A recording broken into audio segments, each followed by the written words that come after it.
마태복음 12장 왕의 변론에서 1번 혼인잔치 비유, 1번 작은 1번 청한 사람들을 혼인체오라 하였더니 작은 2번 사거리 길에서 만나는 대로 혼인잔치에 참여하여 이라고 하고 3번은 예복을 입지 않은 사람. 이렇게 3번가 나왔죠. 지금 이제 큰 2번으로 넘어갑니다. 큰 2번으로 납세 문제. 큰 2번의 제목이 납세 문제, 부활 문제, 그리고 큰 계명에 대한 답변. 마태복음 22장 15절로 40절. 큰 계명에 대한 답변. 중요한 내용 많이 들어있습니다. 이거. 자, 그 다음에 작은 1번 납세 문제. 마태복음 22장 15절로 22절까지. 22절까지 같이 한번 읽도록 하겠습니다. 이에 바리새인들이 가서 어떻게 하면 예수를 말에 올무에 걸리게 할까 상의하고 자기 제자들을 헤롯 당원들과 함께 예수께 보내어 말하되 선생님이여 우리가 아나니 당신은 참되시고 진리로 하나님 무도를 가르치시며 아무도 꺼리는 일이 없으시니 이는 사람을 외모로 보지 아니하심이나이다. 그러면 당신의 생각에는 어떠한지 우리에게 이르소서. 가이사에게 세금을 바치는 것이 옳으나이까 옳지 아니하나이까 하니 예수께서 그들의 악함을 아시고 외식하는 자들아 어찌하여 나를 시험하느냐. 세금 낼 돈을 내게 보이라 하시니 바리새인들이여 하나를 떠나거늘 예수께서 말씀하시되 이 영성과 이 글이 누구의 것이냐. 이르시되 가이사의 것이나이다. 이에 이르시되 그러면 가이사의 것은 가이사에게 하나님의 것은 하나님께 바치라 하시니 그들이 이 말씀을 듣고 놀랍게 여겨 예수를 떠나 가니라. 아멘. 세금의 문제. 납세의 문제 1번에서 작은 1번, 작은 1번, 제일 작은 2번, 가이사에게 세를 바치는 것이 가하나이까? 이렇게 묻습니다. 가이사의 세를 바치는 게 가하나이까? 이 가이사가 누군지 아시죠? 시저라고 하는 그 당시 로마의 황제, 황제입니다. 자, 바리새인들이 가이사의 세를 바치는 것이 가한가를 묻는다는 거예요. 그것은 자기들도 싫어하면서도 예수님을 시험하기 위한 방식으로서 지금 사용하는 거예요. 자기도 세금 내는 거 싫어하잖아요. 또 세리도 엄청 싫어하잖아요. 왜? 자기들이 먹고 또 자기 갖다 주는 것도 또 돈도 많이 걷고 해가지고 자기 주머니도 차고 세 주머니도. 그러니까 굉장히 싫어하면서도 이 문제를 물어보는 것은 예수님에 대한 어떤 책을 잡고자 하는 그러한 어떤 자기 욕구들이 있어가지고 어떻게 하면 말로 예수님을 이겨볼까? 넘어뜨릴까? 그래서 저분이 이렇게 했대요 라고 소문을 내서 죽음의 명분을 만들어가는 거기를 지금 걸러 넘어뜨리려고 지금 하는 거거든요. 예수님이 말로 치면 하나님이 아니죠.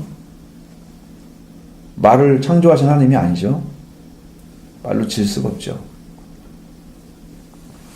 그래서 만약에 예수님이 가이사의 세금을 내라고 하시면 동족들은 예수님에게 등을 돌릴 것이다. 왜 그럴까요? 반대로 가이사는 세상의 왕이니까 세금을 내지 말라 하면 당장에 정치적으로 반역자가 될 것이다. 왜 그럴까요? 둘 중에 하나 문제가 있죠. 분명히 둘 다 문제가 있어요. 그렇죠? 내라고 해야 되는데 왜 내라고 했는지가 정확히 나와야 납득 전혀 문제가 너도 맞고 이것도 맞고 다 맞아야 돼.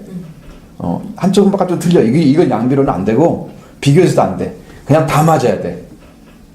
세금 바치는 거 맞는데 하나님께도 바치라고 해야 돼. 그래야 신앙주도 문제 해결되고 그 다음에 세금 문제도 해결되거든요. 그러니까 이것이 이제 지혜거든요. 이것이 하나님 말씀하시는 지혜. 그래서 바리새인들은 아주 곤란한 질문을 통해서 예수님을 올무에 걸러 넘어뜨리려고 한 것이죠. 근데 예수님은 가이사의 것은 가이사에게 바치고 하나님 것은 하나님께 바치라. 지혜롭죠? 자, 데나리온 하나를 딱 갖다 주고 이게 가져오라고 하니까 누구 성상이 그려져 있니? 가이사입니다. 그러면 가이사 건 가이사 바쳐라. 하나님께 바쳐라. 이렇게 딱 하니까 여러분 그걸 바치라고 안 한 것도 아니고 하나님께 바치지 말라고 한 것도 아니고 다 해결됐어요. 다 해결됐어요. 세상이 우리를 보호하고 지켜주는 어떤 국가 체제가 세워지려면 거기에 재원이 꼭 필요하죠. 그잖아요. 그 세금 걷잖아요. 국가가 돌아가려면 재원이 필요하거든요. 그 세금이 꼭 들어있게 돼 있어요. 어느 나라뿐만 아니고 세상의 모든 나라가 다 그렇게 하고 있단 말이에요. 그러니까 그것은 부정하면 나라를 부정해버리는 거예요. 그러면 국가 존립이 필요가 없다는 얘기 되잖아요. 그럼 예수님은 부정부주의자가 곤란해지는 거야. 납세 문제 끝나면 큰일 나지. 근데 특별히 가이사람 문제를 써가지고 더 곤란하게 만든 거고, 그 문제에 대해서 바리새인들은 예수님을 잡기 위해서 어떻게 했냐? 그러면 헤롯 당원들과 타협을 했던 것처럼 오늘날에도 명예와 재물을 위해서 신앙을 뒷전으로 신앙인이나 라는 그런 명분을 내세워서 자신의 사회적 경제적 이익을 그런 추구하고 하는 그런 사악한 자들이 있습니다. 자, 그러니까 여러분, 자, 어떤 논리가 중요하냐, 어떤 것이 맞기 때문에 그래도 그냥 어쩔 수 없이 해야 된다. 이렇게 타당성이 불명확히 해서는 하나님께 나아갈 수가 없어요. 여러분, 신앙도 정확히 왜 나가야 하는지가 아주 명확해져야 여러분이 그것 때문에 이제 마음이 완전히 쓰여서 찾게 되어 있어요. 근데 명분이 조금 있어요. 지금 여러분 안에는 왜 믿어야 하는지 조금 알고 있어요. 그러니까 안 찾는 거야, 깊이. 그냥 이렇게 듣는 말씀으로 충분하다고 생각을 하는 거예요. 그렇지 않아요. 명분이 정확해야 찾는 거예요. 정확해요. 여러분 신앙이 그렇게 정말 타당성을 가지고 왜 필요한지, 그게 왜 우리한테 있어야 되는지, 그것이 마음에 딱 들어와 있으면 나는 못 견딘다니까, 안 찾고는. 근데 이것이 조금은 아는데 정확하게 몰라. 깊이 있게 안 다가와. 내 심령에 심어지지 않았어. 그러니까 그런 문제를 가지고 고통하지 않습니다, 별로. 만약에 고통 정도로 마음이 오잖아요. 여러분 잠 못 잡니다, 솔직히 말하면. 어떻게 해서 철야를 해서라도 받아내려고 합니다. 틀림없이 그렇게 와요. 근데 그런 욕구도 어떻게 누구한테 줄까? 그런 마음이 생겨질까? 그것은 100% 하나님을 사랑하는 마음을 가진 사람이에요. 하나님을 사랑하는 마음이 있는 사람에게 그 마음을 감동을 주셔서 그걸 찾도록 만들어주세요. 내 안에 욕구가 없는데 하나님 뭘 갖다 줘요? 그렇잖아요. 내가 먹을 것을 안 먹고 싶은데 뭘 먹여요? 그죠? 내 몸이 안 받치는데, 내 영이 그걸 모르는데 뭘 찾아요? 그래서 그런 거야. 그러니까 여러분이 영이 하나님을 사랑하십시오. 사랑하면 그게 찾고 싶어집니다. 근데 뭘 찾아야 되는지 알으면 하나님 나 그거 필요해요. 없으면 나 죽는 걸 알았어요. 제발 좀 주세요. 눈물고 흘리면서 이렇게 매달려야 됩니다. 이렇게 맨날 며칠 그래야 맞는 거예요. 그 은혜 그래서 오는 거예요. 공짜는 하나도 없습니다. 공짜가 없다는 이유는 아시죠? 참는데 공짜가 없다는 뜻이에요. 하나님 주실 때는 공짜로 줘요. 여러분 돈 안 받아요. 그런 거 바치는 거 원하지 않아요. 하나님께서 원하시는 것은 여러분의 중심입니다. 중심을 찾고 있습니다. 나를 사랑하는지 안 하는지, 마음을 다해서 나를 향해 나오는지 안 나오는지, 그걸 보십니다. 너무 안타깝고 우리 심령에 그렇게 찾기를 원하시니까. 세상의 것을 가지고 하나님을 더 뒷전으로 미루거나, 이것은 뭐가 중심인 거예요?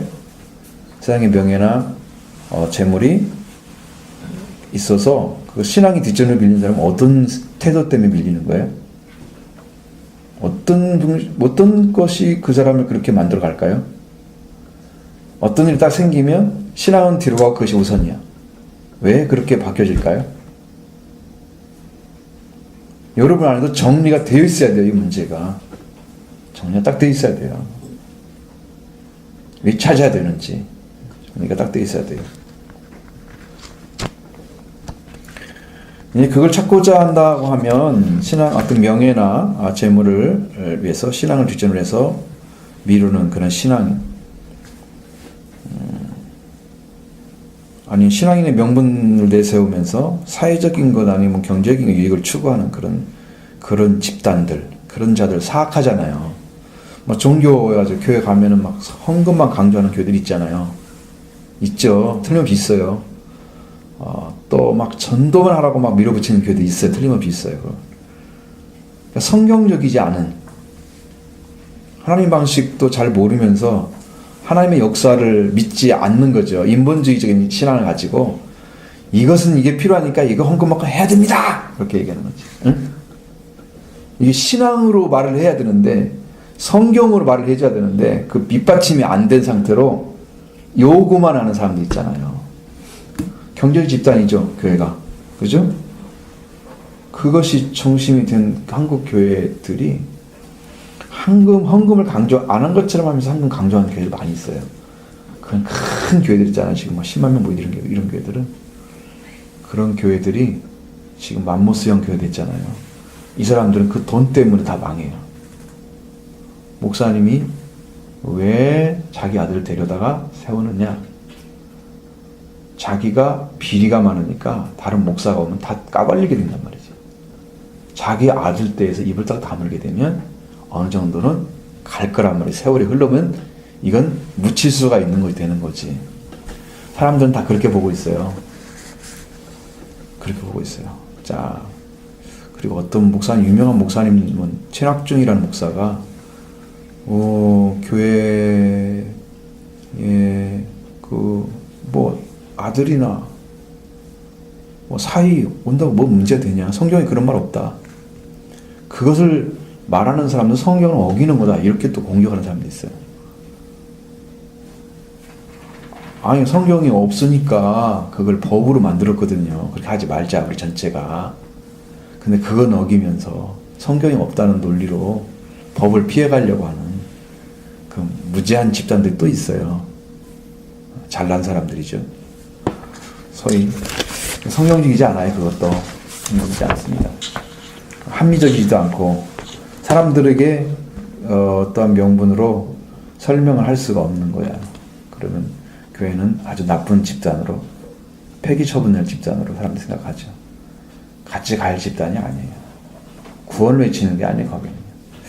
그냥 그런 것들은 아주 안 좋은 경제 입지 있잖아요. 이것이요. 신앙을 빙자해서 경제적으로 추구하는 것들, 이익을 추구하는 집단들 되면 안 된단 말이에요. 이것이 사악한 거예요. 이것이. 그러니까 우리는 그걸 추구하는 게 아니라 여기다 하나님 나라를 세워야 되고 하나님이 원하시는 뜻과 목적이 이루어지기 위해서 우리가 드리는 것이고 그를 위해서 수고하는 거지. 자, 그걸 우리가 뒷받침하기 위해서 신앙을 가지고 말씀 앞에 서는 거죠. 그런 믿음이잖아요. 바탕이 다르죠. 기분 자체가 달라요. 성경적이지 않은 것들은 여러분 다 배제하십시오. 저는 성경적이지 않은 것들 이야기하면 듣는 척하면 싹 버립니다. 다 버립니다. 그리고 내가 해야 될 얘기만 합니다. 나중에. 그러면 이제 그쪽이 꼼짝 못하지 이제. 자기를 무시하지 않았으니까 뭐라고 말 못하고 나중에 내가 할 얘기는 다 하고. 아니 이게 이제 제가 이렇게 일을 하다 보니까 사람들을 많이 만나게 돼요. 자꾸. 그러면 나로 하여금 어느 자리를 자꾸 가라고 해요. 선배라고 하는 위치에 서 있으니까. 그러니까 내가 폭넓게 이 사람들 딱 수집지 않으면 나도 좁은 사람 될 거거든요. 한쪽 서가지 이렇게 막 편협한 사람 돼가지고 누구를 인도하겠어요. 한 사람을 인도. 나는 그러기 싫으니까 이 사람 저 사람 만나보면 다 이제 답이 나와. 아, 이 사람이 이렇게 생각하고 있고 이 사람이 저렇게 생각하고 있네. 이것도 다 문제점이 있어요. 다 살펴보면. 그러면 나는 이제 최종적으로 이제 얘기를 할 수가 있는 그런 것을 찾아낼 거예요, 내가. 그럼 그 사람들을 좀 더 포함을 시킬 수 있겠죠. 그게 리더자죠. 전체를 포함할 수 있는 게. 이게 지혜가 좀 필요한 것 같아요. 내가 해보니까. 만약에 그렇게 돼서 성경의 진리를 갖다 왜곡시켜 놨잖아요. 그렇게 되면은 그들은 심판을 자초하게 돼요. 하나님이 와서 너 이렇게 했니? 하고 재판 과정을 거쳐야 돼요. 하나님, 이것은 문제가 있는 거야. 지나갈 수가 없어. 하나님은 공의 하나님이기 때문에 하나님의 공의에 걸려들면 하나님 반드시 심판을 합니다. 걸려든 자리가 어디냐 그러면, 자, 계시의 말씀을 주셨어요. 하나님께서. 계시의 말씀을 주셨는데 그걸 거부하는 자, 심판에 들어갑니다. 하나님이 딱 열어주셔서 이 말씀 하셨는데 이걸 거부해, 자기 입장에서. 하나님은 얼마나 무시하면, 야, 내 손에 넘겨라. 하나님 손에 넘어가 버려요. 재판에 들어가요. 그래가지고 시시비비 가르는데 그 사람은 사회적으로 전부 시시비비 가르지. 또 뭐 어떤 문제가 생기면. 그리고 그런 신앙을 갖고 있으니까요, 성장이 안 돼갖고 신앙이 옛날 그대로 변화가 안 돼. 말씀을 버렸기 때문에 자기가 뭐 열심히 신앙생활을 해도 안 바뀌어요. 영적 변화가 오질 않는 거예요, 사람들. 엄청 무서운 일이에요, 그거요. 한 번 하나님께 그렇게 대항한 자리에 쓰면 굉장히 무섭습니다, 그게. 하나님 손에 넘겨라. 이것은 심판의 자리인데 큰 문제예요. 그러니까 여러분들 말씀이 들려와서 진짜 믿어졌을 때 이것은 절대로 버리지 마십시오. 그것만은 여러분이 순종하십시오. 이건 최종적인 겁니다. 얘기하면 그것만은 순종하세요. 꼭 붙잡고 끝까지 가셔야 됩니다. 그랬을 때 여러분의 신앙이 이제 흩어지지 않고 다시 믿음으로 세워지는 그런 길을 다시 걷게 되는 거예요. 거기서부터.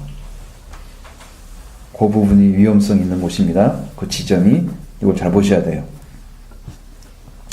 좀 가이사의 것은 누구한테 바쳐야 되나요? 가이사에게 바치는 거 좋죠. 그렇죠? 하나님 것은 하나님께 바치는 게 옳은 것입니다. 이렇게 나눠야 돼요. 자, 로마서 13장 7절.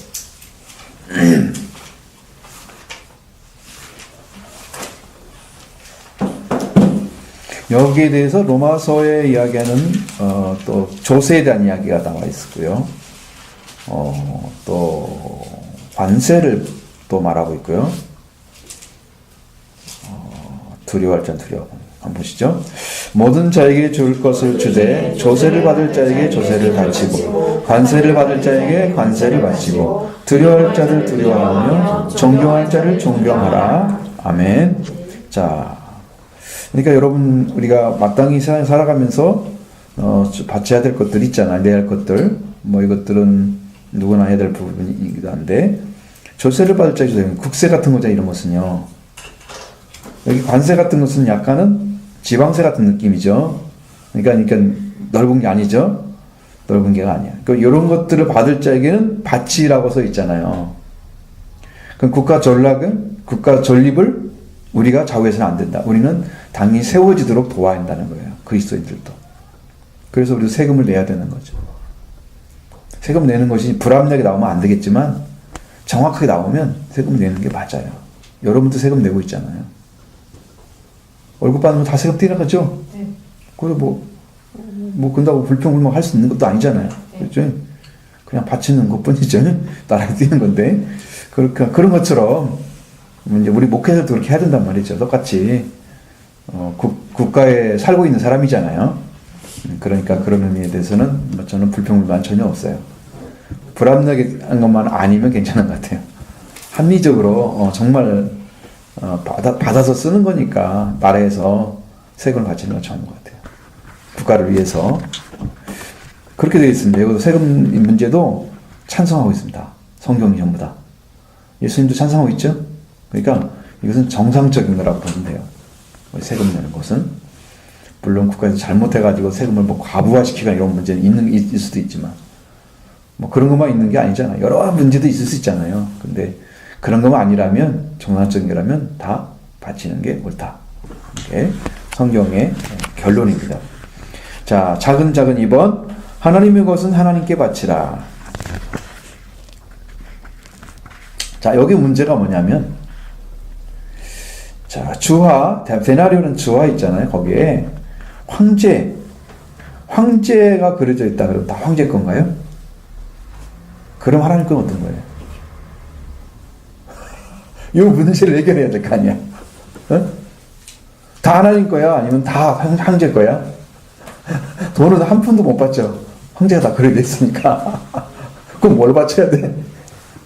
어떤 게 하나님 것인지를 알아야겠다. 그렇죠. 그 문제를 해결해야 된다니까, 여기서. 그 문제를 해결해야 된다니까. 자, 만물에는 하나님의 능력과 신성이 다 들어있다. 각인되어 있다. 로마서 1장 20절에. 하나님의 능력과 하나님의 신성이 그 안에 다 들어있다는 거예요. 누구 거란 뜻이에요? 만물은 다 하나님 거라는 거죠. 자, 그러면 우리는 다 하나님 걸 쓰고 있잖아. 공짜로. 하나님께 돈 안 내고 있죠. 사람들이 수고한 것만 돈 내주잖아. 하나님이 이렇게 만들어 주신 것들은 비를 안 드리시면 안 되는데, 비 내리신 하나님께 뭐 드린 적 없잖아. 그럼 또 비신한테 드린 것처럼 하지만, 비를 내리신 분이 하나님이니까 하나님께 드리면 돼. 아, 공기도 이렇게 흐르게 하셔서 온도도 맞추시고 하시네? 하나님이 하신 거야. 돈 한 푼도 안 내요, 우리는. 햇빛도 딱 내리시는데, 이것도 계속 쬐고 있으면 자라게만 하지 얘가 성숙을 못해. 그러니까 밤에는 자라고 낮에는 성숙하는데 햇빛이 필요해. 그 하나님이 그거 맞춰주잖아. 그거 돈 내야 할 거 아니야, 그것도. 돈 안 내. 다 공짜로 쓰는 거야. 하나님의 신성과 하나님의 능력이 다 들어있는 것들을 다 사람들이 공짜로 먹고 있어요. 이렇게 생각해 본 적 있어요? 그렇죠. 그 자연을 보면서 느끼면서.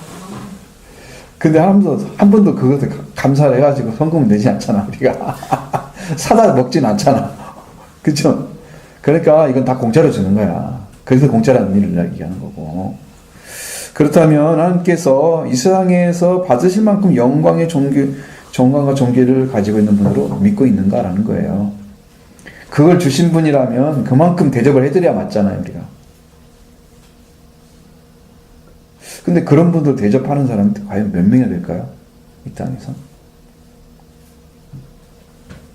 그 높은 분으로, 나도 이렇게 은혜를 줬으니까 우리 감사해야 돼. 이렇게 생각해서 하나님, 성경에 기록된 하나님 말씀 때문에 감사해서 하나님께 드리는 사람들이 얼마나 될까요? 무슨 일이 생기니까 좀 감사해서 감사한 건 내지. 내가 태어났다고 하니까 좋아서 감사하면 되지. 그런 거 있잖아. 그것이지. 하나님이 창조하신 만물을 보면서 감사해서 된 사람은 못 봤어요. 한 번도. 사실은 그게 진짜 신앙인데. 제가 항상 하는 얘기가 한 번 있었어요. 여러분한테도 지금 기억날지 모르지만.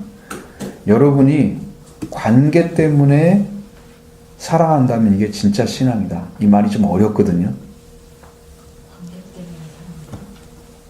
자, 하나님과 우리 관계가 아버지와 딸의 관계예요. 그러니까 그 관계 자체만 있었어도 감사한 거예요. 그래서 사랑을 해. 자, 그럼 나에게 하나님 뭘 줬으니까 나도 감사해. 사랑해. 이렇게 나가는 거죠, 보통. 응? 근데 하나님 자신이 계심으로서만 감사할 수 있다면 여러분은 하나님이 누군가를 안 거예요. 찾아낸 거예요. 그분이 얼마나 위대하신지, 창조주이신지, 우리의 영원한 주인이시고 왕이신지를 찾아냈기 때문에 그냥 있는 자체로만 감사하고 있는 자체로 감사할 수 있으면 찬양할 수 있는 거죠. 그런 신앙이라면 아주 최고위에 있는 사람이에요. 자식들도 부모한테 감사하라고 그러면 뭐 해준 거 있으면서 감사하라고 그래? 그럴 거 아니야. 어렸을 때 다 해주는데 그건 까먹고 아직 아무것도 안 해준 것처럼 지금 뭐 해준 거 있어? 나가지고 뭐 해준 게 뭐가 있어? 이렇게 나온단 말이야. 자식들이. 얼마나 실망이 크겠어요, 부모들이. 모르는 거죠. 그러니까 그게 마찬가지라니까. 하나님 신앙하고 똑같다니까. 영적으로도 몰라가지고 그렇게 하는 거야. 하나님 감사하지도 않고 있는 자체도 감사해야 되는데. 우리를 먹이시고 입히시기 위해서 온 우주를 돌리고 계시잖아. 운행하고 계시잖아. 태양을 지구가 돌고 지구가 태양 주위를 돌고 그러면서 지구가 움직이고 바람이 움직이고 온도가 움직이면서 다 물질이 자라게 하시잖아요. 이 땅에 있는 것들이. 그렇게 해서 우리가 먹을 걸 다 만들어 주시는 건데 하나님 우주를 돌려서 우리를 먹을 걸 만들어 주시는 건데 우리는 그거에 대해서 감사한 게 없어요. 하나님 자체는 감사하지 않아요. 그러니까 우리는 그걸 모르는 거죠. 그분의 크심을. 그것까지 찾아올 수 있다면 여러분이 엄청나게 진짜 창조주 하나님을 안 거예요. 그렇게 신앙이 되어져요. 그러면 그 자체로만으로서도 우리는 그냥 감사가 넘쳐. 별만 바라봐도 태양빛만 봐도 감사해. 내가 저것을 만드시고 운영하신 하나님을 믿는 자다. 빛 자체가 너무 감사하다. 그게 신앙이 찾아진 사람들이에요.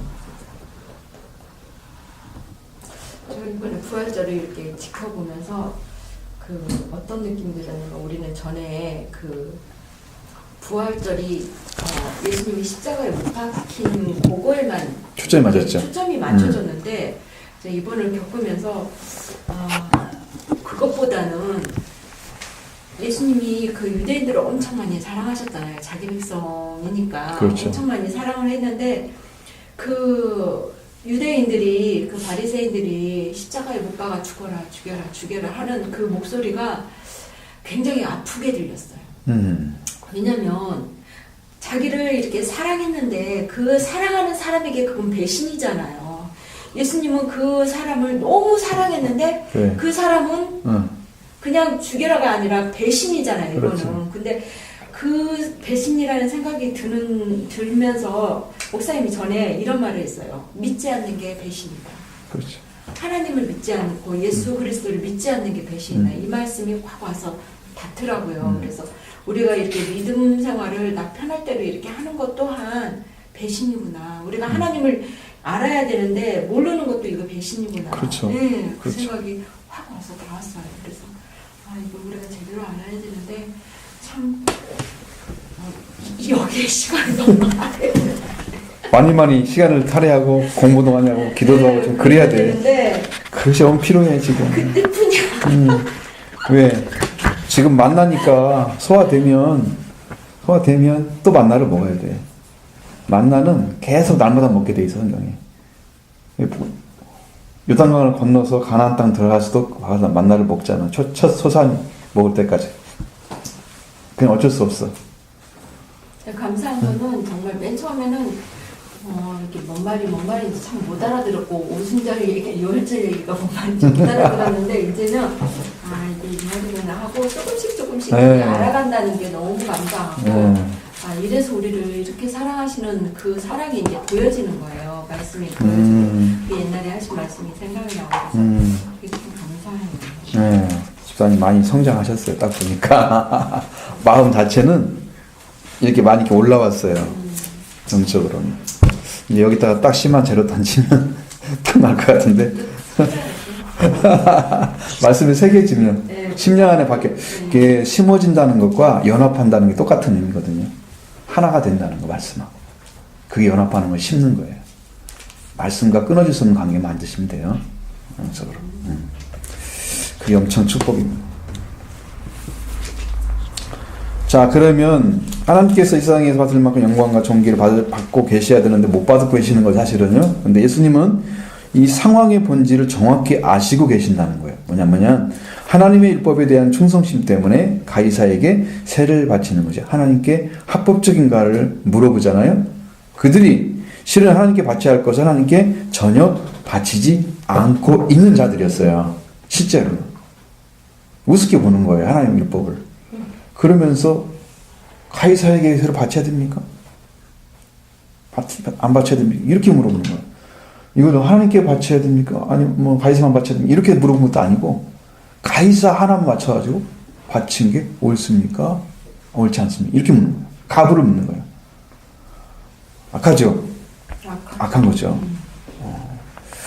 그들은 예수님 말씀대로 11조를 바치되 뭐 채소 무슨 회양 뭐까지 다 바쳤잖아요. 그런데 예수님 말씀하신 뭐 의와 인과 신은 버렸다 그랬어요. 의로움, 인자, 그리고 여기에 신은 믿음, 신뢰성 있는 믿음. 이걸 다 버리고 하나님에 대한 것들은 잘 믿는 믿음이 세워지지 않은 사람들이 그런 거 바치는 거에 대해서는 민감해서 아주 하나님이 명령하지 않은 것까지 다 가서 11조로 만들어 바쳤다 그 말이야.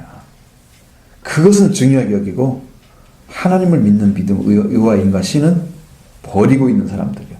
그러니까 진짜 신앙관계가 안 만들어지면서 이런 질문을 하니까 얼마나 사악하냐 말이죠. 그래서 그들은 하나님의 것을 하나님께 바친 적이 없다. 여러분 진짜 실제로 아셔야 돼요. 내가 믿지 않고 바치는 헌금이 하나님께 바쳐질까요? 안 바쳐질까요? 안 받쳐서. 많은 사람들이 교회는 다니는데 믿음은 별로 없어서 하나님을 믿는 믿음이라고 볼 수 없는 그런 믿음 가운데 있는 사람들 헌금 다 바치잖아요. 그리고 어떤 느낌 맞을까요? 나도 하나님께 예물을 드렸다 할 거 아니에요. 그러니까 이게 나는 걱정되는 거야 사실은. 하나님이 받으시는 믿음을 가지고 바쳐야 하늘의 상이 되는 건데, 응? 이 땅에서 복이 되고 하나님의 지킴이 되고 은혜가 되는 건데, 이게 아니면 어떻게 그러니까 나는 헌금의 문제가 아니라 신앙의 문제라 생각하는 거지. 항상 바르게 신앙생활 하면 하나님께 바치고 싶은 마음이 온단 말이에요. 그래서 그 신앙 생활을 하라 그 말이에요. 그렇게 그게 진짜 믿음의 방식이지. 이게 이스라엘 백성들은 이렇게 돼 있어요. 10의 1조에 대한 얘기는 이스라엘 백성들은요 의무였어요. 근데 여기는 이스라엘 백성들이 아니잖아요. 구약이 아니잖아요. 근데 그걸 그대로 적용할 수가 없는 거죠. 지금 어떻게 해야 돼요? 여러분이 하나님의 백성, 이스라엘 백성들이 자기 하나님의 백성이라고 생각한 것처럼 여러분이 나는 하나님의 백성이라고 믿는 믿음까지 와야 11조를 드리는 것이 맞는 거예요. 근데 이스라엘 백성이면 의무적이에요. 바치고 안 바치고 따지면 안 돼요. 그냥 법이에요. 우리가 마치 세금을 내야 하는 것이 법인 것처럼 하나님 드리는 게 그냥 법이었어요. 그러니까 지금은 신앙이 세워져야 할 필요가 반드시 있어요. 그래서 어떻게 와야 된다? 하나님의 백성, 이스라엘 하나님의 백성에서 낸 것처럼, 헌금 드린 것처럼 우리가 하나님의 백성이 되어 최소한 되면 의무를 갖게 되는 거죠. 그게 믿음의 자리인 거야. 혼란스러우면 빨리 질문해. 지나가면 질문 까먹을 거야. 11조를 드릴 때요, 헌금을 낼 때, 짧게 한단 말이에요. 주님, 제가 주께 주의 합당한 예물을 드리니 기뻐 받으시고 이게 주의 일에 쓰임받게 해달라고 기도를 하는데 11조를 내가 합당한 거 합당한 거라고 할 수 있나 하는 생각이 들어서. 11조를 드리는 것은 내가 나 자신을 하나님께 구분해 드립니다 하는 믿음의 고백도 들어가 있어요. 그 속에 이스라엘 백성들이 하나님께 바친 것처럼 나도 하나님의 백성으로 하나님께 이걸 바칩니다 라는 고백이라니까. 그러니까 고백하는 사람은 믿음의 고백인 거지, 그 뒤에 것은 하나님이 쓰시는 방식대로 쓰는 거지. 근데 이 문제가 너무나 많은 성도들이 있는 가운데 헌금이 막 넘쳐. 그러니까 그걸 부를 만들어가지고 막 이거 건물 저 건물 사고 막 난리가 났잖아. 그런 교회들은 그 부 때문에 망하는 거야 나중에. 이걸 나눠줬어야 되거든. 세상에 환원을 했어야 돼요. 세상 사람들이 아니라도 신앙식인 방구라도 선교 아니면 작은 교회들 도와줘. 이렇게 했어야 하나님이 선하게 사용하셔 활용하신 거예요. 그건 내키는 분명히 성도들이 했는데 쓰는 방식은 인간적인 방식을 썼단 말이에요. 거기에서 내가 하나 놀란 것은 뭐냐면 부동산만 찾아다니면서 땅이나 건물을 보는 목사가 따로 있었답니다. 선교를 하는 게 아니고. 그런데 그 사람 빨리 죽었더라고. 나중에 보니까. 그게 일이 아니잖아요. 하나님 일이 아니잖아요. 근데 목사가 임명하니까 할 수밖에 없는 거지. 그 사람은 상 받겠어요? 교회가 아닌 거죠. 기업인 거지, 기업. 이건 아니죠, 이거는. 반드시 그것이 나오면 어떻게 환원할까 생각해서 하나님 방식대로 해야 돼요. 하나님 방식대로. 넘겨주고 흐르게 만들어요. 물이 고이게 만들면 안 돼. 돈은 돈이다. 도르니까 돈이잖아요. 돈은 도는 거거든요. 계속. 그게 우리나라 말이 너무 정확한 말이에요. 돈다는 것이죠. 그래서 항상 회전만 되어져야 모든 게 깨끗해 선명하고. 그래서 서로가 살아가는 방식이야 이게. 돈은 계속 돌아요. 그렇게만 하면 안 되면 안 되죠. 그래서 하나님께서 성령에 주신 그런 심령을 하나님께 바치는 것도 우리의 삶의 일종이 신앙이에요. 그러니까 내가 하나님의 자녀죠. 그럼 나의 삶을 하나님께 바치듯이 나의 심령도 내 마음이나 영적인 부분까지도 하나님께 바쳐지는 그 삶이 구분돼서 살아가는 사람들이 와요. 나는 이렇게 살아줘야 돼. 이런 마음을 가지고 시간을 보내야 돼. 이런 중심을 하나님께 의지해야 돼. 신앙의 고백이거든요. 이것이.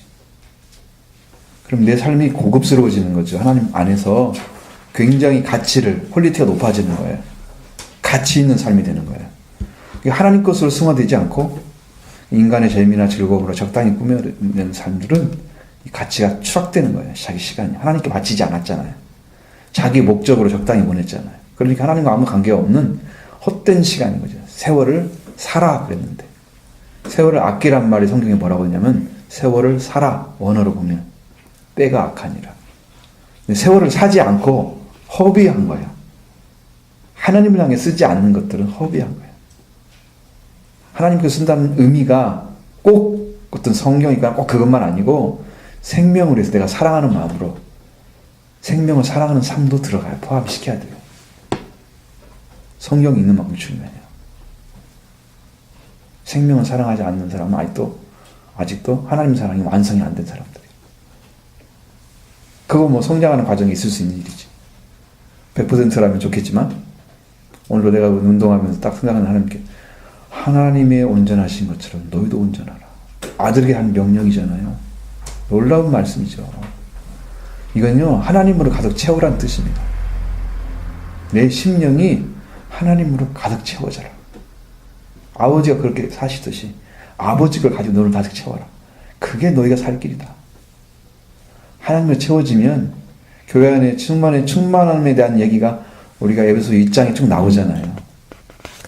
그래서 보면 아주 놀라웠게도 이런 비밀적인 이야기들이 성경에 나오는 게 참 난 너무 감사한 게 야 어떻게 이런 말을 찾아냈지 이런 말씀들을 이렇게 높은 자리에 서서 이 말씀을 할 수 있는 사람들은 대단한 거예요 진짜.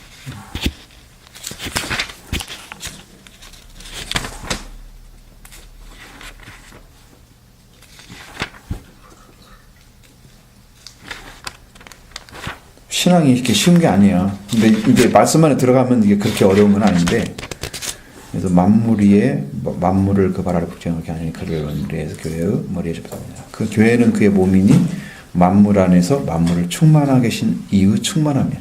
교회가 만물을 충만하게 하신 이의 충만함이 존재해야 된대요. 교회 안에. 23절에 1장 23절에 이렇게 충만함이 와야 된대요. 교회 위치가, 영적인 위치가. 그래서 참 놀랍구나. 우리가 충만함 가지게 되면 이게 흘러 넘쳐서 세상이 흘러가요. 거룩한 물로, 생명의 물로. 살리는 능력이 생겨요. 교회는 넘치도록 부어주시는 일을 가지고 있어야 된다. 이걸 가지고 가서 더 전화될 사람들 성도들이야. 이걸 다 받아가지고 가서 삶으로 옮겨줘야 돼. 성도들 삶이. 이 온전함이 우리 가운데 있어야 돼. 그게 딱 보이니까, 나는 그 마음이 보이니까 그냥 내가 말씀 안 할 수가 없는 거지. 그리고 세상에 우리가 세상 나라에 세금을 내는 것처럼 하나님께 마음과 생활을 드리는 것을 일에 마음을 다해서 해야 된다. 그러니까 하나님께 바쳐야 할 것들은 의와 인과 이거 회복돼야 되죠. 영적인 부분이고 신앙의 부분이에요. 회복돼야 되죠. 그 다음에 여러분의 생활. 실제 삶이죠. 마음. 이런 것들이 다 포러스 된 상태로 하나님께 바쳐지는 거예요. 그것이 이제 표현되는 방식이 이제 물질로 드리는 경우도 있잖아요. 내가 예물로, 그렇죠? 하나님 너무 감사해요. 내게 있는 거 내가 드릴게요. 드리는 거잖아요. 그게 감사의 표현이어야 돼. 믿음의 표현이어야 돼. 그것이 의무일 수도 있습니다. 의무일 수도 있지만 의무가 앞서면 안 됩니다. 신앙이 앞서지 않으면 이건 어쩌면 그 드린 것 자체가 신앙처럼 스스로 착각할 수도 있어요. 나는 이렇게 신앙생활 잘하고 있어. 헌금도 이렇게 잘 드리고 있어. 바리새인처럼 회양도 드리고 채소 11조 막 하나님께 명령하지 않은 것도 다 챙겨 드리면서 나는 하나님께 이렇게 잘 드리고 있어. 그렇게 자기 걸 가져가면서 하나님 관계는 별로 중요하지 않겠네. 우아인과 신은 다 버려버리는 그런 불신의 자리에 쓸 수도 있습니다. 요게 먼저 있어야 요게 있는 거예요. 그죠? 요게 있으니까 요게 있는 게 아니에요. 창조주가 있어야 피조물이 있는 거예요. 닭이 달걀이 있으니까 닭이 있다. 그렇게 말할 수도 있지만 그것은 이 세상에 보이는 말로 얘기 설명하는 방식이지 절대 하나님과의 관계를 그렇게 표현할 수가 없어요. 하나님의 창조에 의해서 모든 방식은 피조물이 된 거예요. 그렇죠? 이런 방식만 존재할 뿐이에요. 닭과 계란의 관계는 아니에요. 그건 설명할 수가 없어요. 그렇게 말하면 하나님을 아주 바보로 만드는 거예요. 그런 것들이 플러스 되어 있다는 거죠, 여러분. 신앙에 이제 하나님 걸 드린다는 것 안에 그것입니다. 그다음에 작은 2번 부활의 문제가 다뤄지고 있습니다. 작은 2번 납세 문제 다뤘죠, 금방. 그다음에 부활의 문제. 부활의 문제 마태복음 22장 23절로 33절.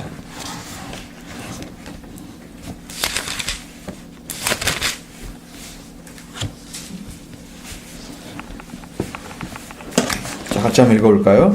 부활이 없다는 사두개인들이 그날 예수께 와서 물어 이르되 선생이여 모세가 이르실 때 사람이 만일 자기 시시 죽으면 그 동생이 그 아내에게 장가들어 형을 위하여 상속자를 세울지니라 하였나이다.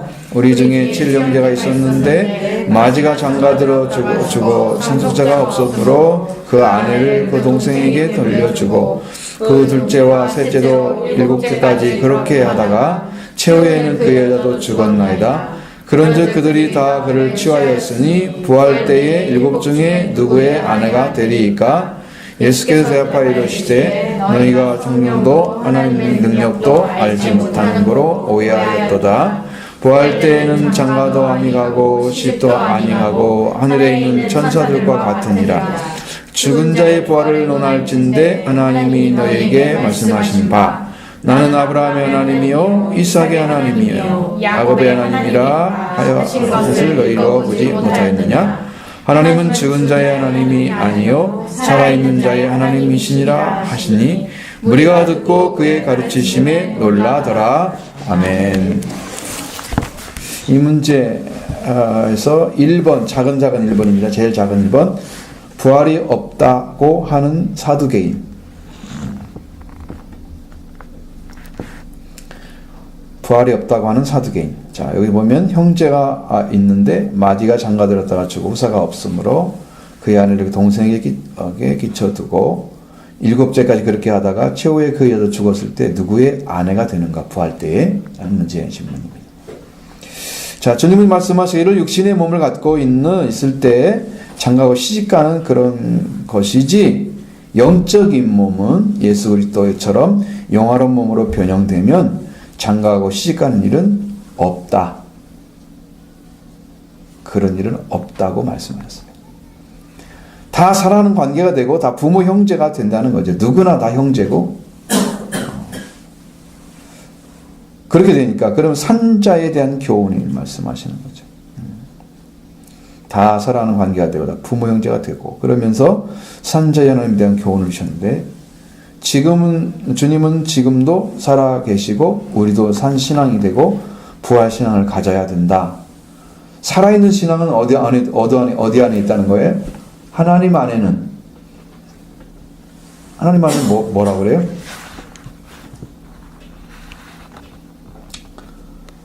하나님께는 죽은 자의 하나님이 아니고 산자의 하나님만 되시잖아요. 하나님께는 산자만 있다 이 말이죠. 죽은 자는 지옥에 가 있는 거예요. 하나님께는 산자만 존재합니다. 생명 없는 자는 없는 것은 존재하지 않습니다.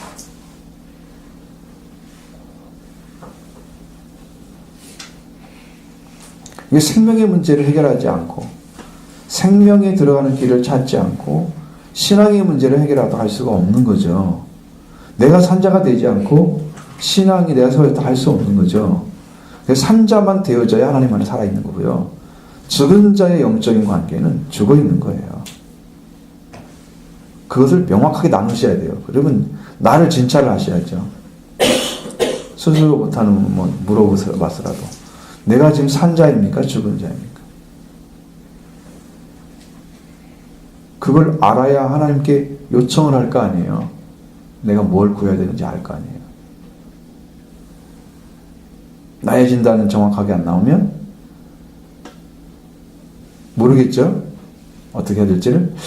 구원을 요청하는 사람들은 진단이 확실히 나온 거예요. 나는 멸망받을 죄인의 자리에 있다 하는 것을 인식한 거예요. 그 인식이 뼛속까지 한 사람들은 생명 걸고 찾죠.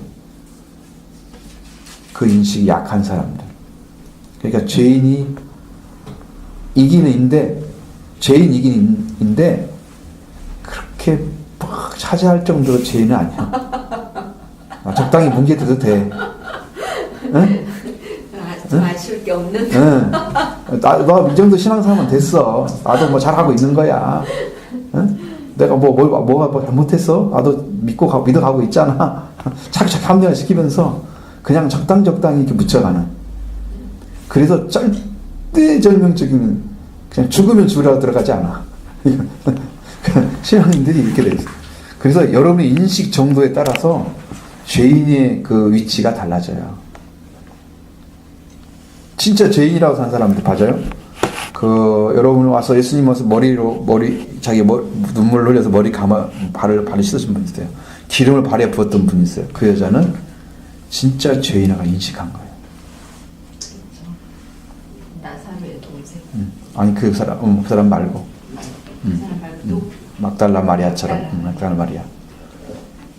성경에는 뭐 7 귀신 들린 자다 그렇게 나오기도 하고 물로 씻어 눈물로 예수님 발을 씻겼던 사람이라고. 그 여자 자신이 그래서 예수님이 너희들이 바리새인은 죄인이 아니기 때문에 예수님 올 때 원래 오면은 이렇게 기름은 부어지는데 올리브유도 안 불었어. 이 여자는 향유를 부었어. 최고급을 갖다 부은 거야. 너희가 난 들어올 때 나는 발 한 번 씻겨주지 않았어. 왜? 유대인들은 발을 씻겨주는 게 영접하는 방식이에요. 그 당시는. 근데 이 여자는 자기 눈물로 발을 씻긴 거야. 머리털은 여자한테 굉장히 중요하잖아요. 근데 머리를 내려가지고 그걸 씻는다는 것은요, 나는 당신의 정말로 발에 때만도 못한 죄인입니다. 고백하는 거예요. 가장 수치스러운 거예요. 그 수치를 여기지 않았다는 거예요. 왜? 당신의 사랑을 받고 싶으니까 나는. 남자 여자 사랑이 아니잖아요. 생명의 사랑이잖아요. 생명. 그걸 받고 싶어서 다 내려놓은 거예요. 그 심령을 주님이 안 받으시면 안 되죠. 저의 많은 죄가 사하였도다. 왜? 저의 사랑이 많음이니라. 그래서 사해 준 거예요. 사랑이 많은기 때문에. 아마 그렇게까지 안 했어도 주님 받았을 거예요. 눈물로 발만 씻겨도 받았을 거예요. 왜? 없는데 어떻게 해, 향품. 준비가 안 됐는데 어떻게 해. 그럼 가져와요. 그걸 가져와요. 눈물로 발을 씻기면서 저 울어봐요. 주님 안 받으시겠어요? 향품 줬으니까 받았다. 그런 의미는 아니에요.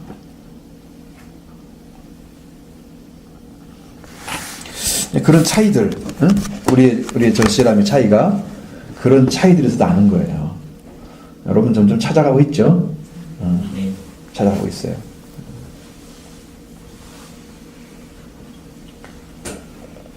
그래서 산자 안에 들어가야 된다. 우리는 지금도 살아계시고 우리의 신앙도 산신앙이 되고, 산자는 어떤 신앙일까요?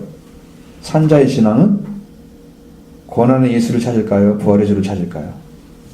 산자의 신앙. 응? 부활의 주님을 안 찾으면 못 만납니다. 지금은 이미 부활하시고 승천하셔서 지금은 성령으로 오시는 예수를, 다시 십자가에 못 박은 예수를 찾아가봐요. 만나지 못해요. 그 여자도 못 만났다니, 부활의 주님을. 막달라 마리아도 무덤에서는 못 만났잖아요.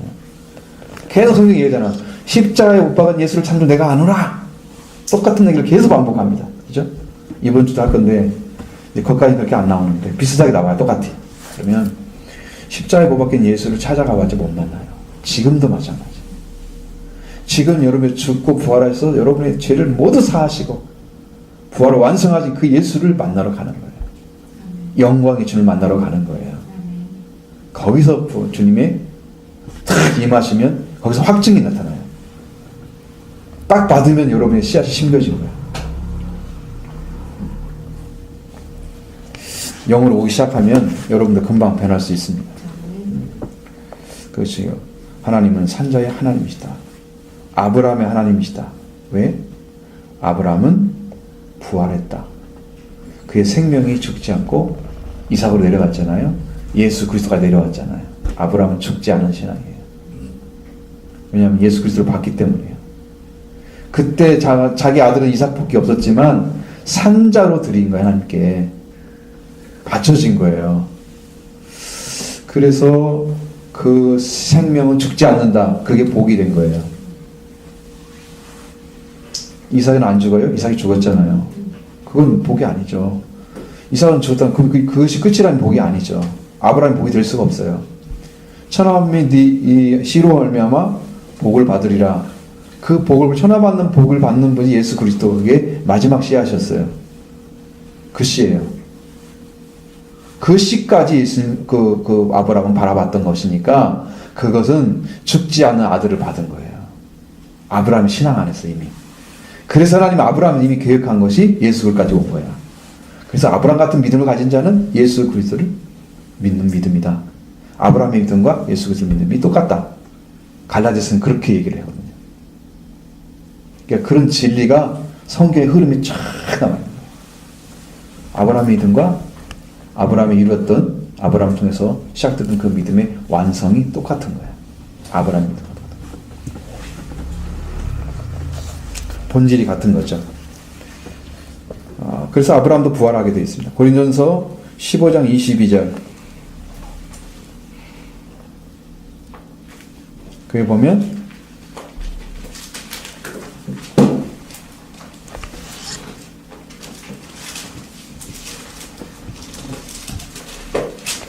아담 안에서 죽은 모든 사람이 죽은 것 같이 그리스도 안에서 모든 사람이 삶을 얻으리라. 여기 이 찬양 부를 때요, 삶을 얻으리라에 하나님이 강조점을 주셨어요. 그걸 성령으로 딱 찍어줬어요. 그 찬양 부를 때만 기억이 나요. 말씀이었어요. 산다는 거죠. 삶을 얻는, 생명을 얻는 삶을 산다는 거예요. 그래서 부활은 그리스도 안에서 얻는 생명의 삶, 생명. 부활은 아담 안에서 모든 사람이 죽은 거 사실이잖아요. 아담과 같은 핏줄을 가지면 아담은 첫 번째 하나님을 버리고 타락한 인류의 시조가 됐어요. 그러면 그를 통해서 태어난 모든 사람들은 아담 안에 있는 거예요. 그러면 죽은 거죠. 죽은 거죠. 아담 안에서 모든 사람은 죽은 것 같지. 그러면 모든 사람은 다 죽은 거예요. 어떤 사람도 살았다 할 수 없어요. 아담의 핏줄을 거치지 않고 방식이 하나님의 씨를 거쳐서 하나님의 성령으로 인된 예수 그리스도만 산자가 되는 거예요. 남자를 거치지 않았잖아요. 아담의 씨를. 그렇죠? 여자만 선택해서 마리아를 통해 낳았잖아요. 그렇기 때문에 예수님이 죄가 없는 거지. 성령으로 잉태하셨기 때문에. 그 전혀 다른 거예요. 아담 안에서 못하면 죽었어요. 그럼 예수님도 똑같이 뭐 요셉의 자손이나 그렇게 얘기하지만 요셉을 통해 태어났다면 죽은 자손이에요. 요셉이 아담의 후손이잖아요.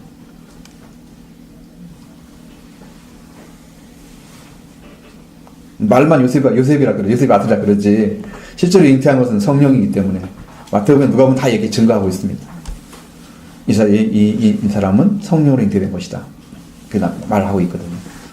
그러니까 성경이 너무 정확하니까. 어느 때는 그 부분이 마리아에 의해서 태어났잖아요. 근데 이제 요셉의 자손으로 나오잖아요. 그렇죠. 근데 그 부분에서 이렇게 성령 안에서 태어났기 때문에 요셉하고는 전혀 상관이 없잖아요. 사실은 그렇지. 생각적으로 이렇게 보면 네. 그래서 이게 이상하다. 이게 왜 안? 근데 그게 그렇게 말할 수밖에 없는 게 요셉의 가정에 태어났잖아. 그러니까 나중에 그래서. 결혼했잖아요. 네. 결혼은 나중에. 그렇죠. 네, 결혼하기 잉태된 후에 나중에 한 거니까 네. 요셉과는 아무 상관없어요. 사실은 따지고 보면 마리아의 그 가문이지 요셉의 가문은 아닌데. 근데 남자로 들어가니까 다 그 후손들이 남자로만 들어가니까 이렇게. 한국도 그러잖아. 그래서 남자 성을 따라가잖아. 똑같아. 그렇게 성경의 구조가 돼 있어. 남성 위주로. 뭐 성경적이니까 나는 뭐 그건 남자가 우월하냐 그런 건 문제는 아니고 성경의 흐름이 그렇고 세상의 흐름이 그랬잖아요. 이제 그렇게 따지면 정확하게 아담 안에서 죽었다 말하면 타락한 후손들을 죄인들을 계속 낳아줬잖아요. 죄인의 후손을 따랐다면 예수님도 죽은 자야. 응? 근데 성령으로 잉태도 하나님이 영으로 오셔서 태어났다면 여자의 몸을 빌린 것뿐이야. 사람이 되기 위해서. 그리고 씨는 하나님이란 말이야. 그러니까 죄가 없는 거란 말이야. 그렇게 믿어야 정확한 거야. 네. 딱 받아들이면 마음 편해. 그럼 나는 어떻게 되게? 나는 어떻게 해야 여러분 구원받을 수 있어요? 나는 누구로 태어나야 돼? 여러분도 똑같아. 성령으로 태어나야 돼요. 왜? 지금은 예수 그리스도가 속죄를 끝나고 이제 부활하셔서 승천하셨잖아요. 지금 성령 오신다니까. 그 성령이 오셔야 여러분의 영이 새로 태어나는 거야. 그분을 통해서. 속죄가 이루어지고 부활이 이루어졌어. 예수님을 사모하고 그것도 다 똑같은 거야. 예수님을 사랑하고 사모하면 그러면 그때 영으로 계신 예수님이 성령으로 오셔서 여러분한테 갖다 주는 거야. 속죄도 갖다 주고 부활도 갖다 주고 해방도 시켜주고 막 기쁨도 주고 감사도 주고 막 찬양도 주고 다 주는 거야. 거기서 다 일어나는 거지. 성령으로 오시는 거야. 지금도.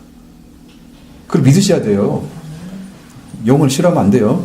영은 내가 왜 그 말을 하냐면 내가 어떤 신학교 때 이 사람은 참 마음이 진짜 따뜻하고 좋은 사람이다. 그런 사람 해가지고 나이 항상 적지만 익산에 사는 사람이었어요. 근데 한 번 만나고 괜찮은데 오랫동안 안 만나다가 신학교를 가니까 거기서 신학대학원 공부를 하고 있는 거야. 이 사람은 목사가 안 되려고 4학년 2학기 때 중퇴를 한 사람이에요. 학교를. 아니 그것만 다니면 졸업하는데 왜 그러냐고 그렇게 말을 해도 안 들었어요. 근데 거기서 만나가지고 밥을 먹게 됐어요. 근데 내가 이제 이게 성령에 대한 얘기를 하니까 목사님 제발 성령 얘기 좀 하지 마세요. 그러는 거예요. 그게 놀라운 얘기잖아요. 자기는요 성령이 무섭대요. 아니까 무서운 거죠? 아니 몰라서 그런 거예요. 몰라서 무서운 거예요? 그 성령 얘기만 하면 난 싫대. 아 그래 나는 교제를 못하지. 나 그 사람 아는 척도 안 해요 지금요. 그게 싫다고 하는데 내 영을 가지고 내 안에 계신 주님이 증거하시는 건데 그걸 딱 쳐버리면 그러면 거부하는 거죠. 그 사람 성령 받아야 할 수 있어요. 일을. 그렇잖아요. 인성으로만 하는 거잖아요. 그게 복음 전할 수 없어요. 아무리 설교가 옳고 설득력이 있어도 구원시키지는 못해요. 이해는 시킬 수 있지만. 그게 영이 다르다는 걸까요? 다르죠. 영이 다르죠. 그래서 영 싫어하지 마시라고요. 구원 못 받습니다. 그런 것은 자기가 좋아하고 싶어서 좋아하고 싫어하고 싶어서 싫어하고 이런 부분이 아닌 것 같아요. 이게 옛날에 어떤 누구의 경험에 의해서 그런 거예요. 그것이 있어요. 그게 트라우마처럼. 그런 것이 있어요. 근데 그걸 극복해야 돼요. 지도자가 되면 성령 이야기 안 하면 못해요. 성경이 무슨 얘기하고 있는데. 그러니까 다 부활하는 주님 얘기하고 있는데. 아까 그 사람은 영이 빠져 있는 그런 정도의 네. 인성 중심의 신학을 해요. 네. 그러니까 아주 심각하죠. 꺾이는 거죠. 네. 그 다음에 요한복음 5장 29절. 그게 뭐냐면, 선한 일을 행한 자는 생명의 부활. 그 있죠? 요한 5장 29절에 악한 일을 행한 자는 심판의 부활. 자, 선한 일을 행했다, 악한 일을 행했다. 이것은 이제 뭐 정해진 것은 참 정확한 거예요. 선일은 하나님 편에 서는 거잖아요. 악은 하나님을 떠난 거죠. 그러니까 악한 일 때문에 선한 일을 하나님을 따라서 살아간 사람은 생명의 부활. 그러니까 부활이 됐는데 영원히 사는 부활을 가진 거야. 생명이 살아나서. 근데 이 악한 일을 가지고 하나님을 떠나서 살아갔던 사람들은 부활은 됐는데 심판의 부활이 되는 거야. 또 영원히 너는 잘못했으니까 심판을 받고 정죄받고 멸망받고 파멸당하는 쪽으로 가야 되는 그런 운명체인 거예요. 이런 부활해봤자 소용없어요. 그러니까. 이렇게 차이 나는 거예요.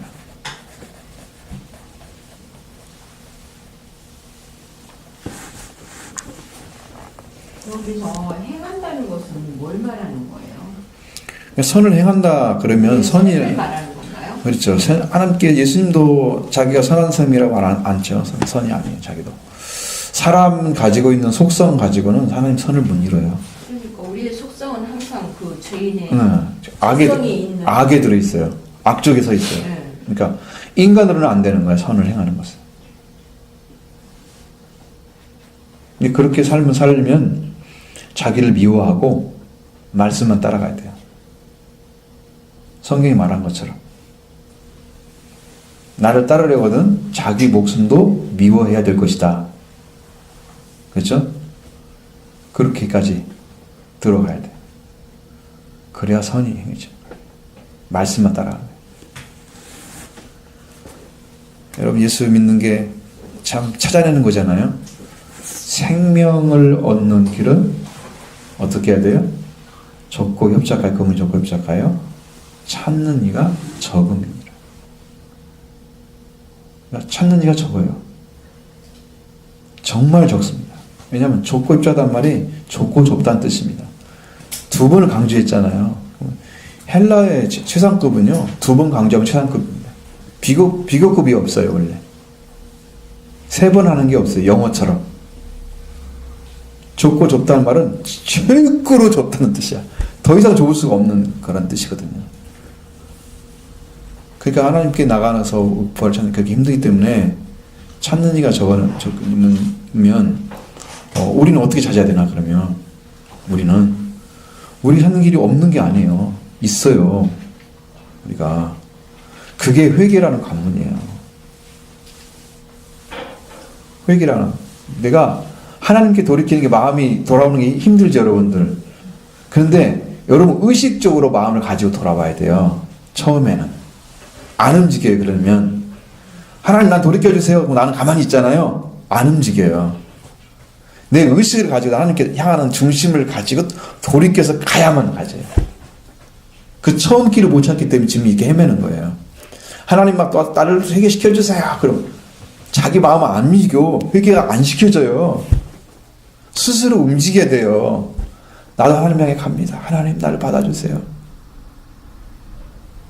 말씀을 믿고 가는 거잖아요. 그분 나를 영접할 걸 믿으니까 가는 거잖아요. 그러니까 하나님을 예수께 가는 것은 예수님이 나를 받아줄 걸 믿기 때문에 가는 거죠. 그렇게 가기 때문에 주님이 받으시는 거야. 그걸 믿어주기 때문에. 그래서 마음을 돌이키고 그래서 내 마음이 그쪽을 향해서 가는 거야. 나 성령이 인도 받으면 나중에는 이제 회개하는 게 너무 쉬워진단 말이에요. 그리고 죄인이라고 인정하는 것도 너무 쉬워지는 거야. 죄인을 한번 경험했기 때문에 그 죄인인 게 너무 잘 알아. 그래서 하나님 난 죄인이다. 그러면 그냥 죄인이란 그 하나 때문에 마음이 메이잖아요. 기도는 저절로 돼요. 그거 하나 찾아내면. 그래서 이 회개를 먼저 찾아내면 좁은 길에 좁은 문으로 들어갈 수 있어요. 좁은 문. 입문하는 거야. 거기에 신앙이 이제 생명을 찾기에 들어간 거야. 회개가 관문을 통과하는 비결이에요. 그래서 마음이 딱 돌아서서 주님을 향해 가기 시작하면서 여러분의 심령이 그 길을 통과해서 나를 부양하고 나의 십자가를 지고 완전히 죽음의 일을 나 자체를 내려놓으면 주님의 생명이 우리를 살리시고 속죄를 이루시고 살리시고 그래서 내가 부활까지 이루는 그 길을 다 나한테 주세요. 그럼 내가 산자가 되는 거죠. 내가 산자가 다 돼 있어요. 길은 그렇게 돼 있어요. 근데 이 길을 걸어가려면 사실은 시간을 많이 투자해야 돼. 왜 그러냐면은 어려운 게 그거예요. 정말로 내가 죄인이 인식되는가 회개하면서 그렇지 않다면 눈물이 안 나와요. 죄인이라는 인식이 되면 눈물이 나와요. 그러면 진심이 나와요. 죄인이라는 인식이 잘 안 되잖아요. 죄인인 걸 알면서 인식이 잘 안 되는 게 사실이에요. 깊이까지 받아들이지 못하는 것이죠. 그럼 그 절실함이 그만큼 절박하지 않기 때문에. 그럼 성경 말씀이 심령 안에 깊이 들어오면 들어올수록 절박해져요. 내가 죄인인 게 깊어져요. 인식이 깊어져요. 나는 주님을 찾을 수밖에 없어요. 이런 심령으로 나가게 돼 있어요. 그래서 성경을 읽으면서 은혜를 요구하면서 하나님 도와주시라고. 성경을 읽다가 은혜 받으면 뒤집어지는 거예요. 말씀이 박혀버리니까. 뒤집어지는 거예요. 그 사람은 회개가 일어나요. 은혜 안 받을 수가 없어요. 그러니까 여러분 성경 읽고 기도하면 성경 읽고 계속 하셔서 찾아내셔야 돼요. 기도해서 올 수도 있고 성경 읽다 올 수도 있습니다. 그러니까 계속 찾아내셔야 돼요. 그것까지 가시면 이제 그때는 쉬워지니까 그때부터는 주님이 인도하시는 게 이제 딱 나타나면 여러분이 그렇게 힘쓰게 쓰지 않아도 갈 수 있는데 중심이 변하면 안 돼요. 그래도 꼭 묵은 땅처럼 기경하지 않으면 안 돼요. 나는 이제 다 됐어. 이거 교만해지면 그때 무너지기 시작해요. 그게 시작인데 그것이 끝인 줄 알아요. 거듭나는 게 시작인데 잘하지도 않은 사람이 구원에 이른 줄 알아. 구원에 이르도록 잘하게 하심이라. 잘해야 할 사람이. 그렇죠? 그러니까 거기 시작이야.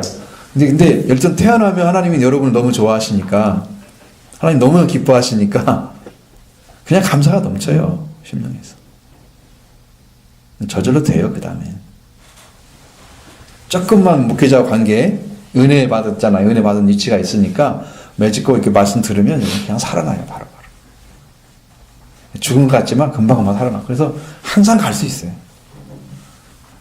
은혜의 강이 흐르고 있잖아요. 은혜의 강이 흐르기 때문에 계속 줘요. 변함없어요. 그렇습니다. 이제 마지막 하나만 하면 되겠습니다. 사두개인의 신앙적 배경. 그건 이제 가로 안 치고 그냥 점만 찍어져 있는데, 그들은요, 마치 이제 우리가, 미국의 문화를 받아들였듯이, 당시에는 헬라 문화가 그런 문화였어요. 유대인들인데, 헬라 문화를 받아들였어요. 헬라 사상을 받아들였어요. 그리고 자기 민족의 역사적 근거를 가지고 모세가 썼다고 하는 모세오경 아시죠? 그것을 인정을 했어요. 사두개인들이. 사두개인들도 유대인인 거죠? 사두개인들의 위치는 서기관 이게 다르고 밥티스트 그러니까 바리새인과 다르고 이 사람들은 여기 이제 신약에 와가지고 생겨난 거예요. 사두개인들은 되게 제사장의 중심이었다 그래요. 이상하잖아요. 신앙이 더 좋을 것 같잖아요. 그런데 이 사람들이 벗어나 버린 거야. 성경을 벗어나 버린 거야. 왜냐하면 이봐요. 문화가 바뀌어 버렸잖아요. 헬라 문화, 헬라 사상 들었죠. 그걸 따라가 버리는 거예요.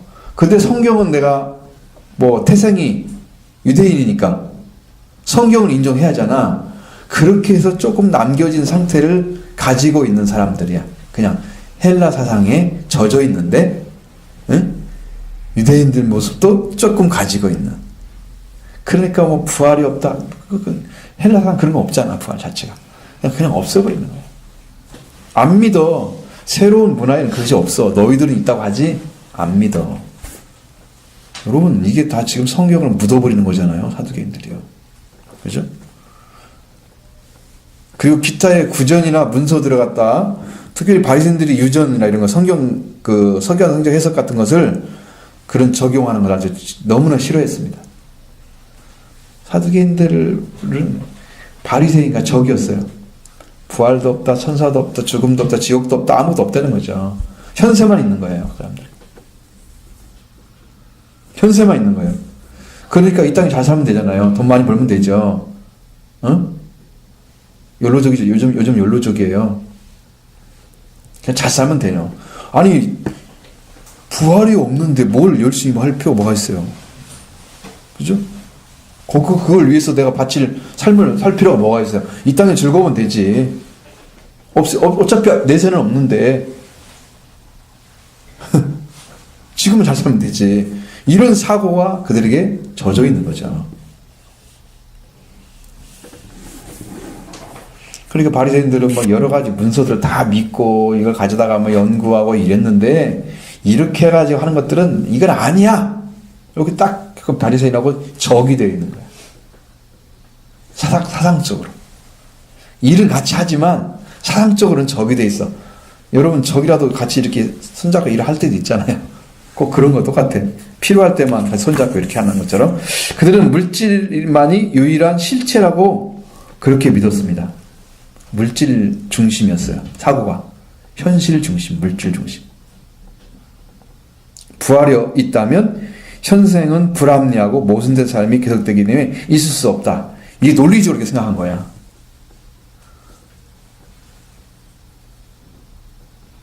영적으로 들어가지 못하면요. 영적으로 파내서 이걸 알아내지 못하면 이 사고 속에는 항상 그러한 사상이 들어올 때 그걸 막아내지 못하고 그것을 방어하는 능력이 없어요. 그냥 받아들여서 자기 거 만들어버리는 거예요. 너무 쉽게 받아들이는 거예요. 자기 사상을 내버리고 자기가 받았던 말씀은 다 내버리고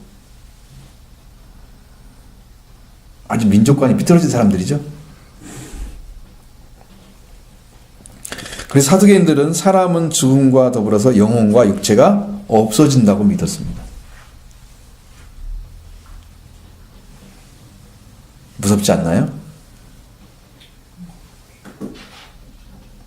죽는 동시에 육도 없어지면 영도 그때 죽어버리는 거야. 꿈 같은 것도 꿀 텐데 왜 그렇게 생각해요? 모르죠, 나도. 그 사고 속에 그 들어있는 것은 아무도 모르죠. 그건 뭐 자기 증험이라고 할 수 있겠지만, 그 영혼이 있다가 이제 죽어버린다는데 어떻게 할 거야? 내세를 안 믿는 거니까. 내세가 없으니까 영혼이 죽어야 맞잖아요. 살아있을 필요가 없죠. 그게 믿음이든 아니든 간에 실제가 아니든 간에 그들의 사상이라는 말이에요.